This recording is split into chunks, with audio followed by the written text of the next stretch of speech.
Olá, bom dia a todos. Luiz Carlos, no canal hoje de novo, jogando com palavras. Isso aí, dei uma melhoradinha, dei uma pesquisada pra ir melhorando o canal. Minha dicção tá uma bosta hoje, mas vamos lá, né? No último capítulo a gente tinha parado na página 14, se eu não me engano. Página 12, perdão. Certo? O caso a gente vai estar dando continuidade no livro O Monge Executivo, na parte 2. Hoje eu dormi demais. Dormi 9 horas, então tô morto de cansado, morto. Daquela tontura de dormir muito tempo, sabe? Bem, lembrando que quem quiser tirar dúvidas, fazer alguma pergunta ou até dar alguma opinião, quiser falar, se expressar, fica à vontade para deixar nos comentários logo abaixo, tá bom? Então tá dando continuidade do nosso livro. Ainda vou pensar num comecinho de vídeo legal pra gente fazer, ou também numa página mais interessante. Com o tempinho eu vou criando isso. Vamos lá. Hoje eu tô um pouquinho melhor pra ler. A dicção continua uma bosta. Vamos lá, parar de bater aqui na mesa que tá tremendo muito. Aí.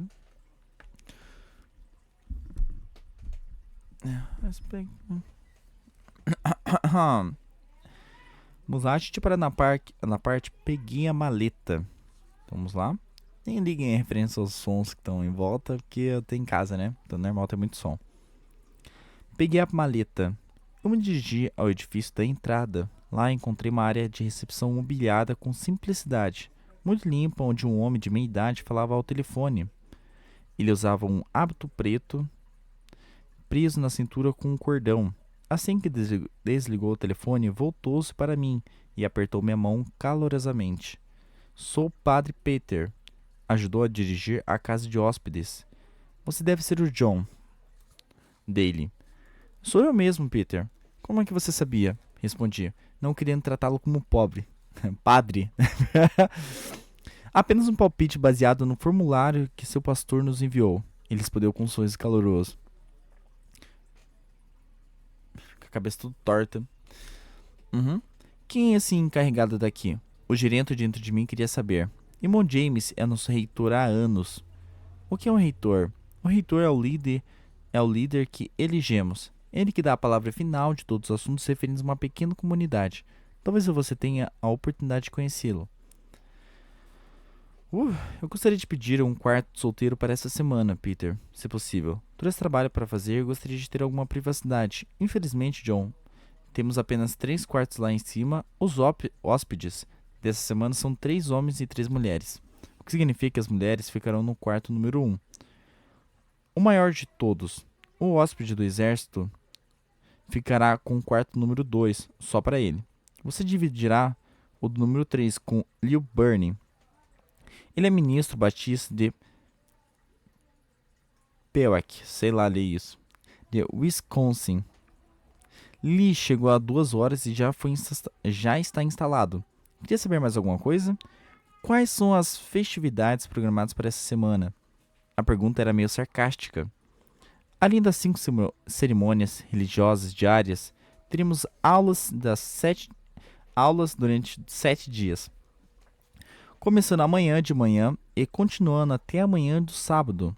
As aulas serão dadas nesse edifício das 9 às 11 horas da manhã e às 2 às 4 horas da tarde.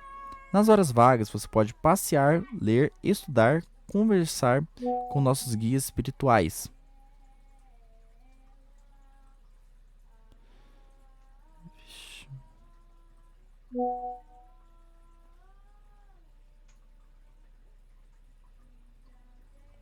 Perdão para quem tá lendo que eu tô me candidatando a uma vaca de serviço. Ah, fui aprovado.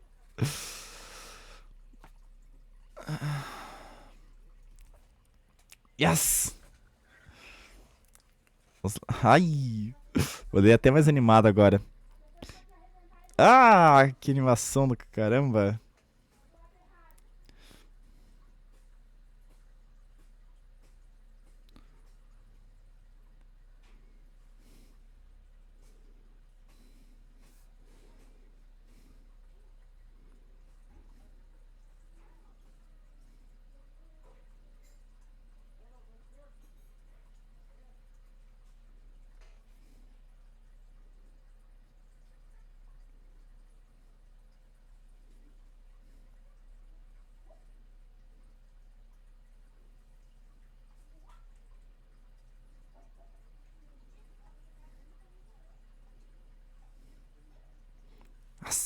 Ai, que animação.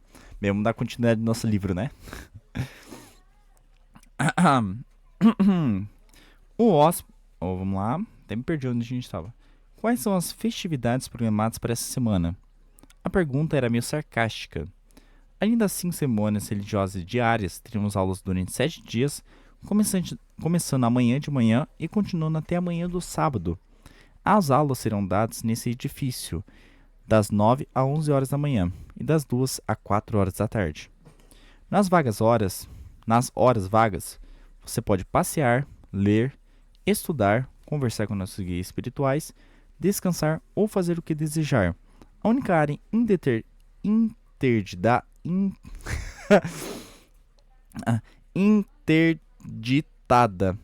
é a cláusula, onde os frades comem e dormem. Há algo mais que você queria saber, John? Estou curioso para entender por que você se refere a alguns frades como irmão e outros como padre. Os chamamos de padre como sacerdotes ordenados, ao passo os irmãos são leigos e diferentes setores. Todos nós fizemos votos. Na página terminar na página 28 hoje. De trabalhar juntos e compartilhar nossas vidas. Os 33 irmãos e padres têm iguais status. Nossos nomes são dados pelo reitor quando fazemos nossos votos. Eu cheguei aqui vindo de um orfanato há 40 anos, e depois da formação e dos votos recebi o nome de Peter. Finalmente eu disse aquilo que mais me interessava. Eu gostaria de conhecer Len Hoffman e conversar sobre alguns assuntos com ele. Ouvi dizer que ele veio para cá há alguns anos para juntar o seu pequeno grupo. Len Hoffman, Peter repetiu. Len Hoffman, buscando na memória. Ah, já sei quem é. Ele também tem um nome diferente agora, né? Estou certo que gostaria de conversar com você. Encaminharei o seu pedido, mas ele é quem vai dar o curso sobre liderança para a sua turma nessa semana. Tenho certeza que você gostará muito da aula. Todo mundo sempre gosta. Boa noite, durma bem, John. Espero vê-lo na cerimônia religiosa às 5:30 da manhã. Quando eu começava a subir a escada, Padre Peter acrescentou: A propósito, John, há 10 anos o reitor deu a Len Hoffman o nome de irmão Simeão. A gente vai ver muito sobre essa parte ainda, que achei muito interessante. Sentindo-me um tanto atordoado, parei no topo da escada, pus a cabeça para fora da janela, inspirei ar fresco. Era quase noite escura e ouviam-se as ondas do lago Michigan batendo na praia lá embaixo. O vento do oeste... Um momentinho.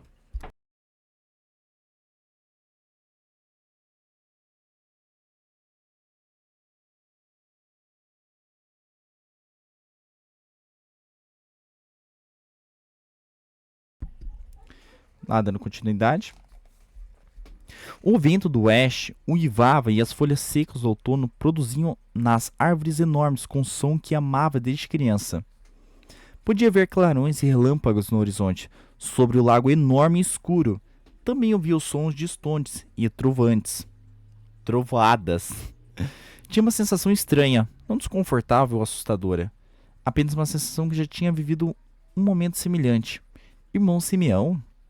Pensei, que coisa esquisita. Fechei a janela e caminhei vagarosamente pelo corredor, procurando meu quarto. Silenciosamente abri a porta, marcando com o número 3. Uma luz fraca, alaranjada, me mostrou um quarto pequeno, porém acolhedor, com 2 camas, 2 escrivaninhas e um pequeno sofá. Por uma porta entreaberta, divisei o banheiro anexo. O pregador Batista já estava dormindo e roncava suavemente, enroscando na cama perto da janela. De repente me senti muito cansado. Rapidamente tirei a roupa, vesti uma calça de malha, programei o despertador de bolso para 5 horas e fui para a cama. Cansado como estava, não acreditava que seria capaz de levantar tão cedo para assistir a cerimônia religiosa, mas deixei o despertador ligado num bom esforço de fé. O corpo estava cansado, mas a mente funcionava loucamente. Achei Simeão e ouça, irmão Simeão, eu o encontrei? Que espécie de coincidência poderia ser essa? Como me meti nisso? Você deve estar destinado aí? 5 cerimônias religiosas por dia. Mal posso esperar para suportar isso, suportar 2 por mês. O que vou fazer comigo mesmo a semana toda? Meu sonho. Como será, Simeão? O que terá para me dizer? Por que estou aqui? Achei Simeão e ouça-o? A próxima coisa que percebi foi um toque do meu despertador. Isso, posso passar a noite toda acordado. Capítulo 1. As definições.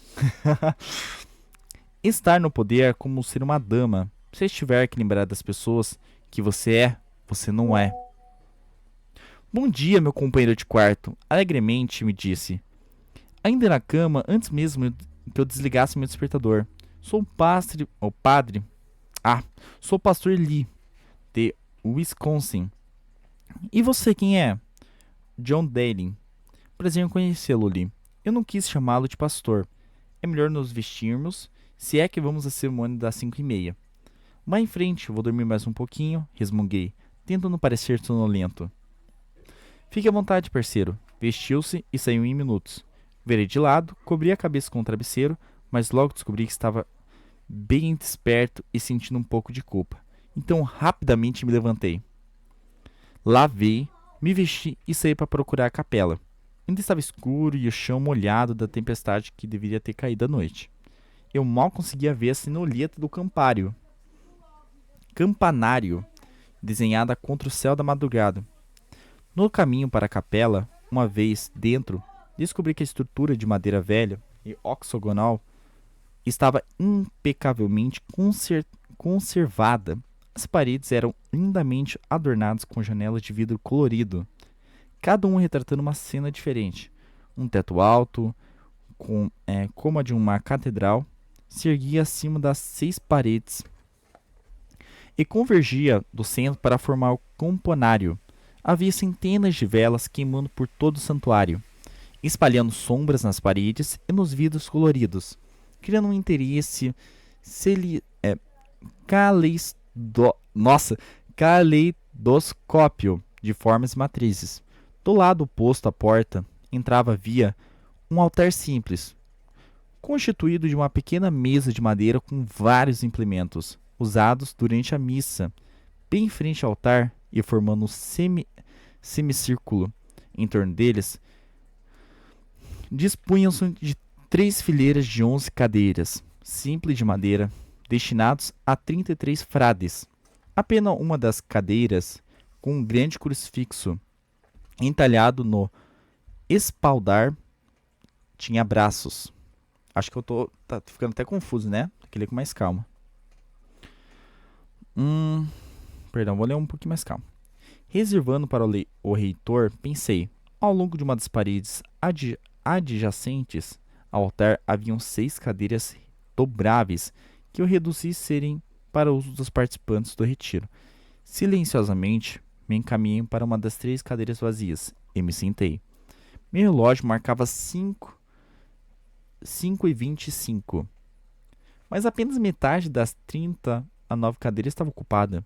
Um total silêncio. O único som era de um tic-tac melancólico de um enorme relógio antigo na parede atrás da capela. Os frades vestiam longos hábitos pretos, com cordões amarrados na cintura, enquanto os participantes do retiro usavam roupas informais. Às 5:30, todos os assentos estavam ocupados. Quando o enorme relógio começou a bater à meia-noite, os frades se levantaram e começaram a cantar em liturgia.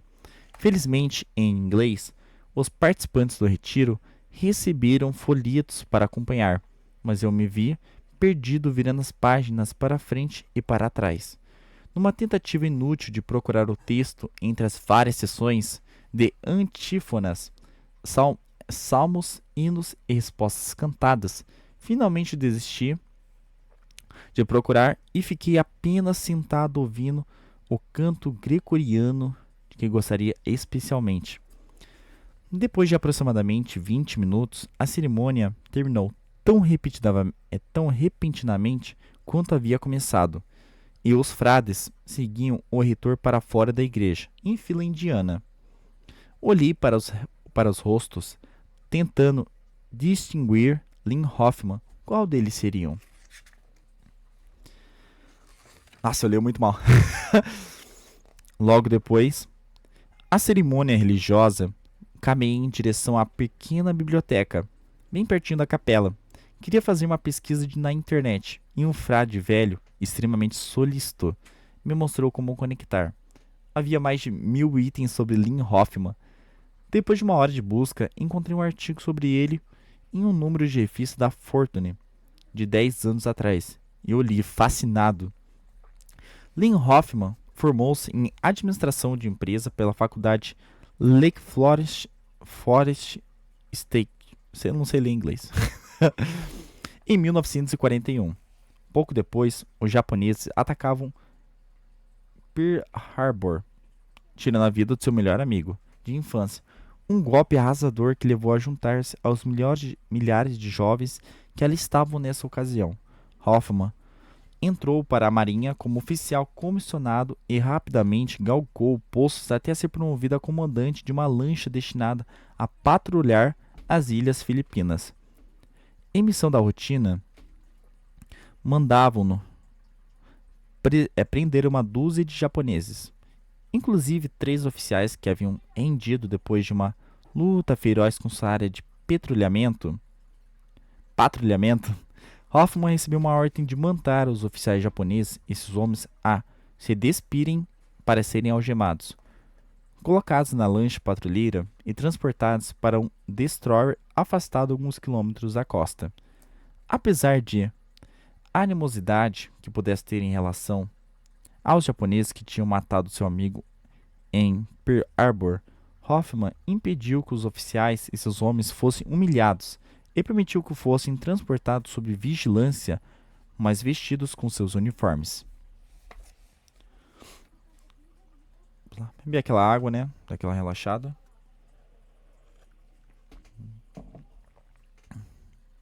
Eu nem ligo porque eu tenho escoliose, então às vezes eu tenho que olhar pra tela pra saber que se eu tô torto. Porque eu normalmente tô assim, ou tô muito torto. Então eu tenho que ficar me equilibrando. Além desse sorrisinho torto, né? Vamos lá. A desobediência à ordem de seu superior colocou-o em maus lençóis. Essa situação foi logo superada. O único comentário de Hoffman sobre o evento foi: é importante tratar os seres humanos exatamente como gostaria que eles os tratassem. Hoffman foi muito condecorado antes da baixa do final da guerra. Um artigo dizia que no mundo dos negócios Hoffman era muito conhecido e respeitado como executivo, e sua habilidade de liderar e motivar pessoas tornou-se lendária nos círculos empresariais. Ficou conhecido como uma pessoa capaz de transformar várias companhias à beira do colapso em negócios de sucesso. Foi autor de best-seller Green.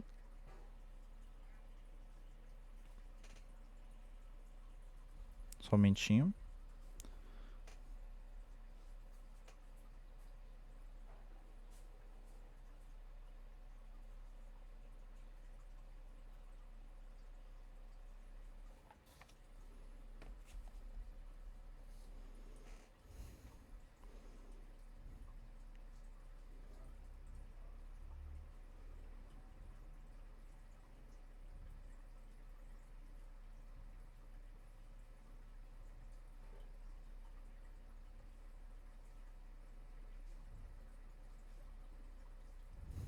Certo, dando continuidade, perdão. Li em inglês é do Wayne. Best-sellers de The Grand Paradox. Lead You Must Sever. O Grande Paradoxo. Tinha que ter a tradução, né? Ia facilitar para mim.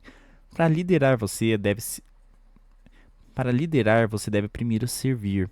Um livro simples de 200 páginas que permaneceu entre os 50 mais vendidos do New York Times durante 3 anos e por mais 5 na lista dos 10 mais vendidos. A última realização de Hoffman no mundo dos negócios foi a ressurreição de uma antiga empresa gigante, a Southeast Air. Apesar da renda anual em mais de 5 bilhões de dólares, a má qualidade de serviços e a baixa moral dos funcionários e fizeram dela objeto de zombaria na indústria aeronáutica. A companhia tinha tido um prejuízo de 1,5 bilhão de dólares nos 5 anos anteriores à gestão de Hoffman como presidente. Contra todas as expectativas, Hoffman equilibrou as contas. Em apenas 3 anos, investiu na qualidade do serviço e na pontualidade dos voos, tirando a companhia aérea do fundo do poço e levando-a para um sólido segundo lugar no setor. Nos negócios, assim como alguns amigos, foram entrevistados para um artigo. Vários deles falavam espontaneamente sobre seu amor e afeição por Hoffman. Alguns o viam como um homem profundamente espiritualizado, embora não necessariamente religioso. Outros o consideravam um homem íntegro, com traços de caráter altamente evoluídos e não desse mundo. Todos se referiam à sua alegria de viver. O segredo da vida bem-sucedida, se acrescentar qual seria. O último artigo que encontrei na internet foi uma da Fortune, no final de 1980.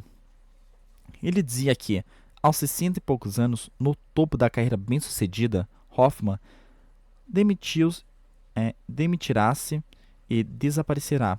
Um ano antes da sua esposa, com quem tivera casado durante 40 anos, tivesse morrido, repentinamente de um aneurisma cerebral. E muitos acreditavam que esse fato provocou sua saída. O artigo concluía dizendo que o desaparecimento de Hoffman era um mistério, mas havia rumores de sua adesão a uma seita secreta ou algo assim.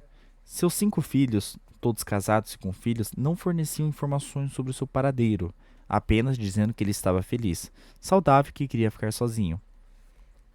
Depois da missa, das 7h30, resolvi ir até o quarto para buscar um agasalho antes do café da manhã. Quando entrei, ouvi um barulho no pequeno banheiro e por isso gritei: "Tudo bem, Eli?" "Não é, Eli", veio a resposta. "Estou apenas tentando consertar o vazamento do vaso sanitário." Aquela espreguiçada, né? A gente tem que ler com qualidade, sem pressa, sempre pontuando o melhor da escrita, né?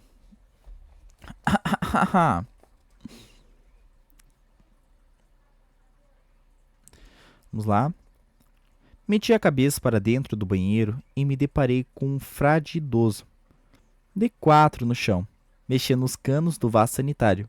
Levantou-se vagarosamente e me vi em frente de um homem no mínimo uns 10 centímetros mais alto do que eu. Com um trapo, ele limpou a mão e estendeu para mim.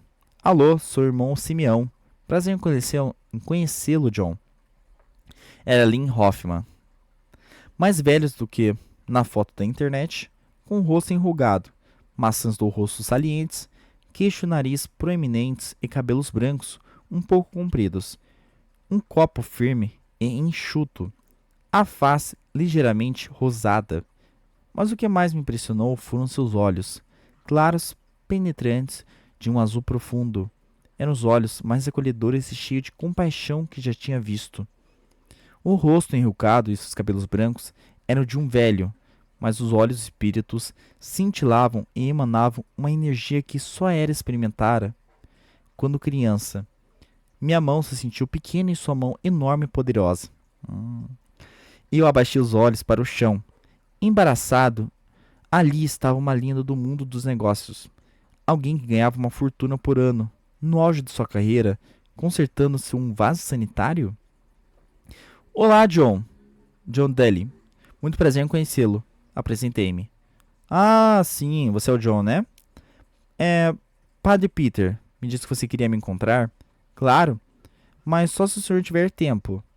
"Sei que deve ser um homem meio ocupado." Ele perguntou genuinamente interessado. "Quando você gostaria de me encontrar, John?" Eu gostaria de sugerir. "Se não fosse pedir muito, gostaria de encontrá-lo todos os dias em que estiver aqui." Quase não quer nada, né? "Talvez pudéssemos tomar um café da manhã, juntos ou algo assim. Estou passando por uma fase difícil e gostaria de ouvir alguns conselhos. Eu tenho um sonho recorrente e acontecem algumas coincidências estranhas sobre os quais gostaria de conversar."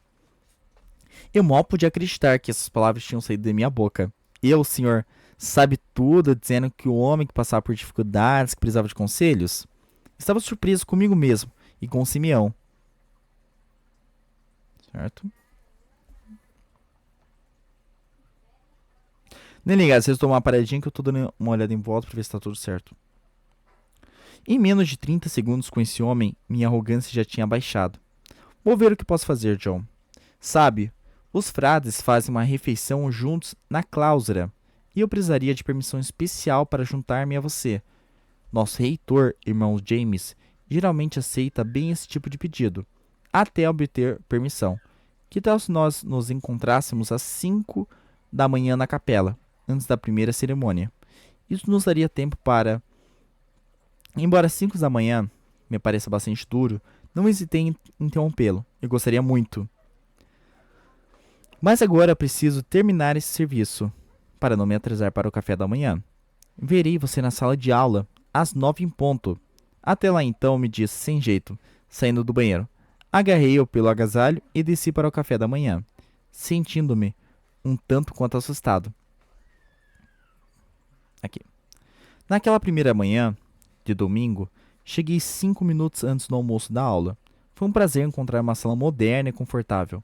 Em 2 paredes havia prateleiras de livros, lindamente entalhadas.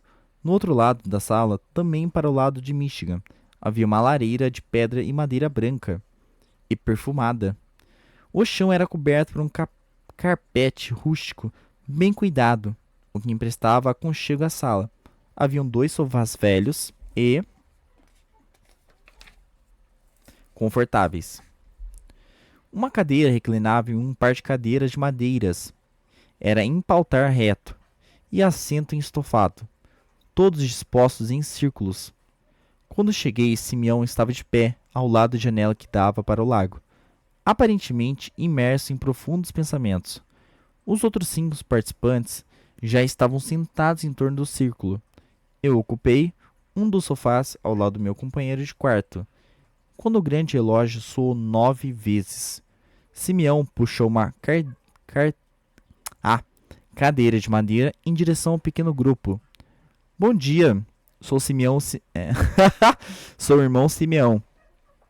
Nos próximos 7 dias terei o privilégio de compartilhar alguns princípios de liderança que muitos dariam a minha vida. Que mudaram a minha vida.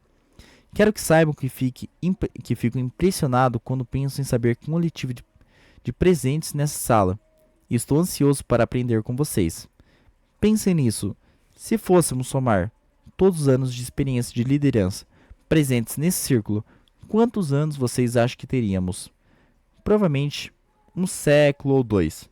Não acham? Então, aprenderemos uns com os outros nessa semana. Porque, por favor, acreditem, eu não tenho todas as respostas, mas creio firmemente que juntos somos os mais sábios do que cada um sozinho, e juntos faremos progresso nessa semana. Estão prontos? Polidamente, abanamos a cabeça. Mas eu pensava, sim, claro, Lynn Hoffman, realmente poderia aprender alguma coisa sobre liderança comigo?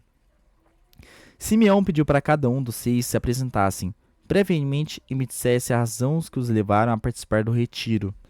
Meu companheiro de quarto, Lee, o pregador, se apresentou primeiro, seguido por Craig, um jovem sargento do exército bastante vaidoso. Teresa, de origem hispânica, diretora de uma escola pública, falou a seguir. E depois Chris, uma mulher negra, alta e atraente, treinadora do time de basquete da Universidade Estadual de Michigan. Uma mulher chamada Kim apresentou-se antes de mim, mas eu não ouvi o que ela disse. Estava muito ocupado pensando no que direi para o meu respeito, quando fosse minha vez de falar. Quando ela terminou, Simeon olhou para mim e disse: John, antes de começar, eu gostaria de pedir-lhe que resumisse para nós o que a Kim falou a respeito de seus motivos para participar do retiro. O pedido me chocou, e pude sentir o sangue lentamente subindo para o pescoço, o rosto e a cabeça. Como iria ser desta? Realmente eu não ouvi uma única palavra do que a Kim dissera na apresentação. Estou constrangido por ter que admitir que não estou Não ouvi muito do que ela disse. Gaguejei baixando a cabeça. Peço desculpas a você, Kim.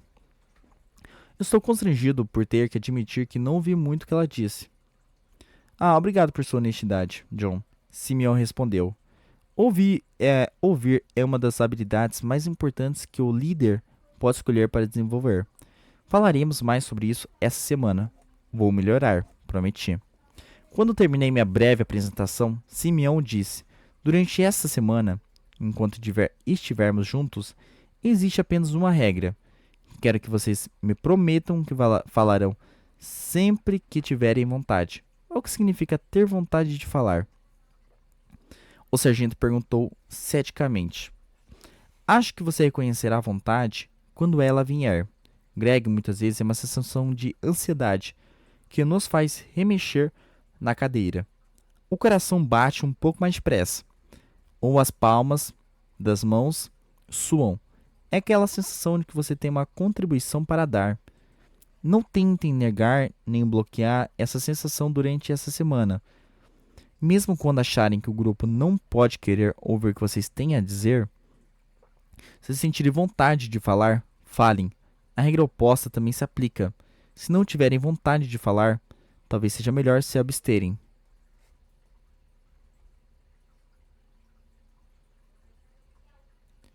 Para dar espaço aos outros, continuei, confiem em mim. Compreendam-me, mais tarde. Podemos firmar um acordo? De novo balancemos a cabeça, polidamente. Simeão continuou. Todos vocês têm cargos de liderança e pessoas que confiam aos seus cuidados. Gostaria de desafiá-los para essa semana, a começarem a refletir sobre a terrível responsabilidade que vocês assumiram. Quando optaram por ser líderes, isso mesmo, cada um de vocês se comprometeu voluntariamente a ser pai, mãe, esposo ou esposa, chefe, treinador ou treinadora, professor ou professora, ou quer que seja. Ninguém forçou vocês a desempenhar nenhum desses trabalhos. Por exemplo, os empregados passam metade do dia trabalhando, vivendo no ambiente que criam como líderes. Eu me admirava. Quando estava no mercado de trabalho, ao constatar a forma displicente, até a petulante com que os líderes desempenhavam essas responsabilidades. Há muita coisa em jogo, e as pessoas contam com vocês. O papel de líder é extremamente exigente. Eu comecei a me sentir desconfortável. Jamais pensara muito sobre o impacto que exercia sobre a vida daquelas que eu liderava. Mas extremamente exigente? Não tinha certeza disso. Os princípios de liderança vou compartilhar com vocês. Não são novos nem foram criados por mim. São tão velhos quanto as escrituras e, no entanto, são novos e revigorantes como o nascer do sol dessa manhã. Esses princípios se aplicam a cada um e a todos os papéis de liderança que vocês têm o privilégio a exercer. Por favor, saibam, se é o que ainda não se deram conta, que não é por acaso que vocês se encontram aqui nessa sala hoje. Há um propósito para a sua presença e espero que descubram durante o tempo que passarmos juntos essa semana. Enquanto ele falava, não pude deixar de pensar nas coincidências de Simeão. Nos comentários de Raquel, na série Acontecimentos que tinham me trazido até o retiro, tenho boas e más notícias para você hoje, continuou Simeão. A boa notícia é que lhes estarei dando a chave de liderança nos próximos 7 dias. Como cada um de vocês exerce o papel de líder, acredito que seja uma boa notícia. Lembram-se de que sempre as 2 ou mais pessoas se reúnem com um propósito. Há uma oportunidade de exercer a liderança. A má notícia é que cada uma das oportunidades que vocês devem tomar... perdão. Lembram-se de que sempre que 2 ou mais pessoas se reúnem com um propósito, há uma oportunidade de exercer a liderança. A má notícia é que cada um de vocês deve tomar decisões pessoais sobre a aplicação de seus princípios de vida. Exercer influência sobre os outros, o que é a verdadeira liderança. Está disposta para todos, mas requer uma enorme doação pessoal. É pena que a maioria dos cargos de liderança assusta as pessoas por causa do grande esforço necessário. Meu companheiro de quarto, o pregador, levantou a mão para falar com Simeão. Fez que sim com a cabeça. Eu notei que você usa muitas palavras líder e liderança. E parece evitar gerente e gerência. É de propósito? Boa observação. Gerência não é o que você faça. Não é algo que você faça para os outros. Você gerencia seu inventário, seu talão de cheques, seus recursos. Você pode até gerenciar a si mesmo, mas não gerencia os seres humanos. Você gerencia coisas e lidera as pessoas. O irmão Simeão levantou-se e caminhou em direção ao quarto. Escreveu liderança em cima e nos pediu para que ajudássemos a definir a palavra. Após 20 minutos, chegamos consensualmente a essa definição. Liderança. A liderança é a habilidade de influenciar pessoas para trabalharem entusiasticamente, visando atingir objetivos identificados como sendo por um bem comum. Ou seja, quando todos pensam para o mesmo objetivo. Bem, eu vou encerrar por aqui que já... É isso que dá raiva de falar que vai fazer as coisas. Vamos lá. Até meio-dia ainda tenho tempo. Simeão voltou para a cadeira e observou. Uma das palavras-chave é a que definimos, liderança como uma habilidade. E eu concordei com isso. Uma habilidade é simplesmente uma capacidade adquirida. Afirmo que liderança, influenciar os outros, é uma habilidade que pode ser aprendida e desenvolvida por alguém que tenha o desejo de praticar as ações adequadas. A segunda palavra-chave da nossa definição é influência. Se liderar é influência, os outros como desenvolver essa influência, como levar as pessoas a fazer o que desejamos, como receber suas ideias, confiança, criatividade e excelência, que são, por definição, dons voluntários? Em outras palavras, interromper. É saber como líder consegue envolver as pessoas do pescoço para cima. Em vez da antiga ideia que nós só queremos que você do pescoço para baixo, é isso que você quer dizer, Simeão? É interessante, que eu gostei que foi da parte da liderança. E anotando as partes mais interessantes do livro. Liderança. Parte interessante que a gente vai voltar no final do livro para reler.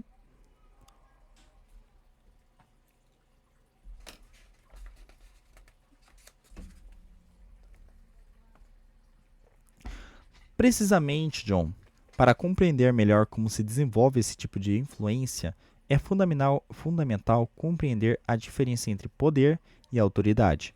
Cada um de vocês nessa sala tem um cargo de poder, mas eu quero saber quantos têm autoridade com as pessoas que lideram. Fiquei confuso e por isso eu perguntei. Simeão, não está clara para mim a diferença entre poder e autoridade.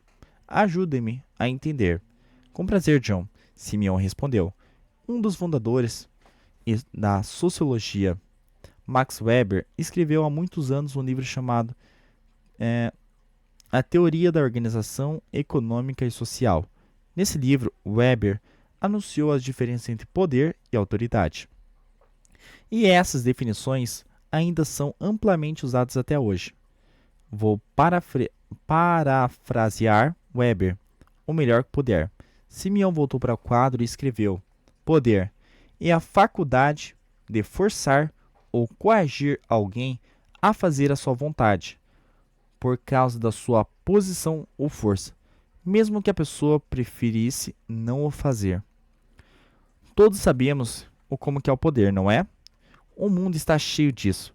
Não faça isso ou despedirei você. Faça isso como bombardearemos você. Faça isso ou bateremos em você. Ou faça isso ou castigaremos você. Durante 2 semanas, essas palavras simples, faça isso senão. Todos vocês concordam com essa definição? Todos nós concordamos. Simeão voltou para a quadra e escreveu: Autoridade. A habilidade de levar as pessoas a fazerem de boa. Vontade. O que você quer por causa da influência pessoal. Interessante. A definição de poder por Weber, né? E a do Simeão. Só repetindo, só para pontualizar. Poder é a faculdade de forçar ou coagir alguém a fazer sua vontade, por causa de sua posição ou força, mesmo que a pessoa preferisse não o fazer. Ou seja, o Weber, né, escreveu que poder é basicamente quando você tem um poder dentro da empresa, né, que você comanda, que você não pede, você só manda, né? Como o nosso padrão faz. E já na questão de Simeão, a autoridade é a habilidade que você tem para levar as pessoas a fazerem mesmo que elas não queiram, mas é que elas se sentem à mercê de fazer para o bem comum. E a vontade é por conta da influência que você tem pessoal. Por exemplo, a pessoa ela tem uma empatia por você, então ela faz mesmo ela não querendo. Por mais que ela não queira fazer aquilo lá, ela faz por conta de você, da sua habilidade por ter influenciado ela. E isso é um tanto diferente, não é? A autoridade é levar as pessoas a fazerem de boa vontade o que você deseja, porque você pediu que o fizessem. Vou fazer porque Bill me disse, ou atravessei paredes porque Bill, ou vou fazer isso porque mamãe me pediu. E notem que o poder é definido como uma faculdade, enquanto a autoridade é definida como uma habilidade. Não é necessário ter cérebro ou coragem para exercer poder. Crianças de 2 anos são mestres em dar ordens aos seus pais. Houve muitos governantes maus e insensatos ao longo da história. Porém, estabelecer autoridade sobre as pessoas requer um conjunto especial de habilidades. A treinadora me disse: entendo que você disse que alguém poderia estar num cargo de poder e não ter autoridade sobre as pessoas. Ou, ao contrário, uma pessoa poderia ter autoridade sobre os outros sem estar em uma posição de poder. O objetivo seria então uma pessoa no poder tivesse autoridade sobre as pessoas? Essa é uma maneira esplêndida de colocar a questão, Chris. Outro modo de diferenciar poder de autoridade é lembrar que o poder pode ser vendido e comprado, dado ou tomado. As pessoas podem ser colocadas em cargos de poder porque são parentes ou amigos de alguém, porque herdaram dinheiro ou poder. Isso nunca acontece com a autoridade. A autoridade não pode ser comprada, nem vendida, nem dada ou tomada. A autoridade diz respeito a quem você é como pessoa, a seu caráter e influência que estabelece sobre as pessoas. Isso pode funcionar em casa ou na igreja, mas jamais funcionará no mundo real, anunciou o sargento. Simeão quase sempre se dirigia às pessoas pelo nome. Vamos ver se isso é realmente verdade, Greg. Em nossas casas, por exemplo, gostaríamos que nossa esposa e filhos respondessem ao nosso poder ou à nossa autoridade? A nossa autoridade, obviamente, disse a diretora. Simeão reagiu. Mas por que é tão óbvio, Teresa? O poder seria suficiente, não é? Leve o lixo para fora, filho, ou você vai apanhar. É claro que o lixo iria para fora imediatamente.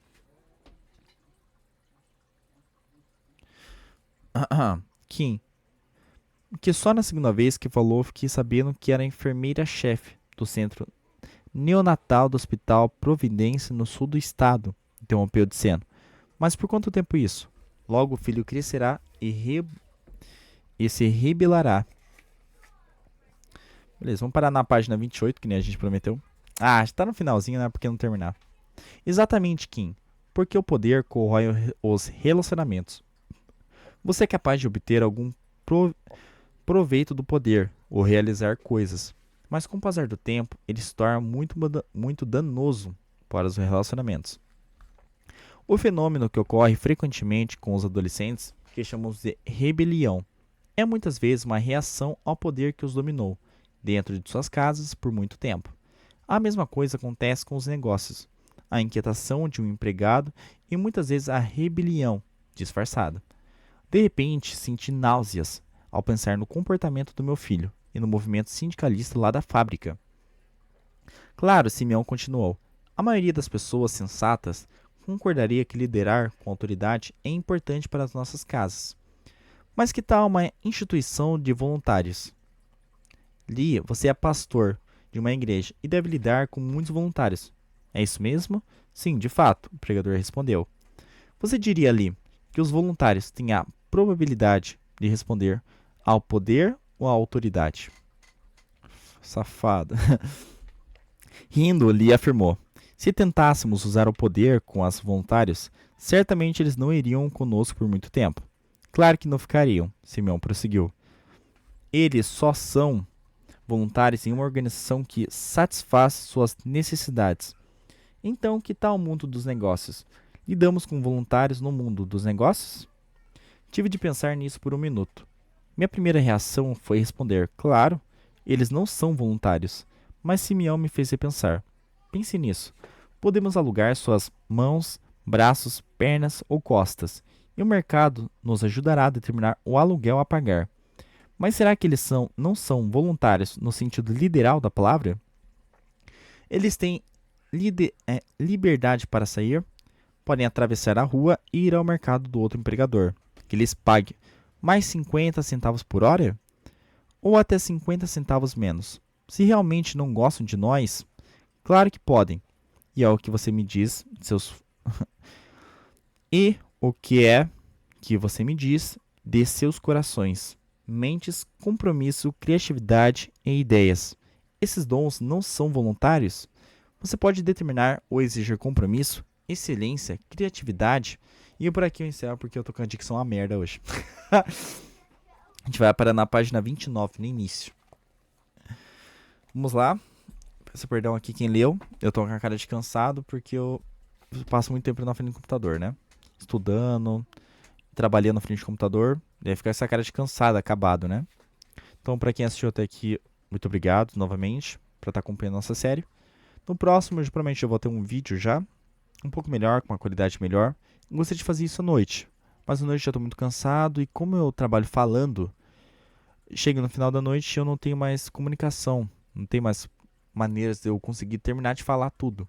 Então aproveito o período da manhã mesmo, que é quando eu estou disponível, consigo ler de forma mais calma, sem muita pressa e de uma maneira melhor também, muito mais comunicativa. E sim, ontem eu falei muito, então eu tô com o maxilar cansadíssimo hoje. Então eu tô meio cansado e a minha dicção tá uma merda hoje. Então muito obrigado a todos que assistiram. Essa foi a parte 2 do capítulo Monge Executivo.